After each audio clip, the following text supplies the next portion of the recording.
Danas na kalorizaciji radimo najukusniji i najbolji sataraš na Balkanu. Pogledajte vi ove boje. Za ukusni sataraš trebat će vam 3 glavice luka, stavio sam 2 crvene, 1 žutu, 3 do 4 paprike, po mogućnosti da budu šarene, i ovdje sam stavio zrele pelate rajčice, možete onu konzervu pelata, i naravno česan.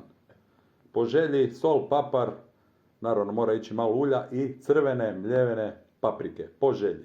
Idemo delati. Prije rezanja povrća idemo malo našpricati vok odličnim maslinovim uljem.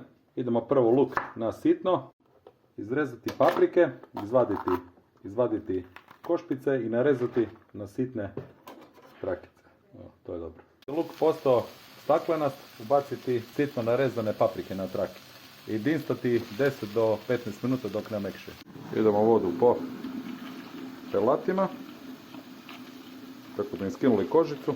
Nakon 5 do 10 minuta u kipućoj vodi kožica se lijepo skida. Nakon 10 do 15 minuta što su dinstale paprike, dodati sitno nasjeckanu rajčicu. I tako staviti jedno 20 minuta da se krčka dok se sve zajedno ne sjedini, dok rajčica ne pusti sok. Malo češnjaka ovako na veće komade, jako lijepo to izgleda, sve se to zajedno sjedinjuje. I evo ga, sataraš je gotov. Pogledajte evo boje, kako je lijepo ovo. Vidite ovo. Jako lijepo. Dobar tek.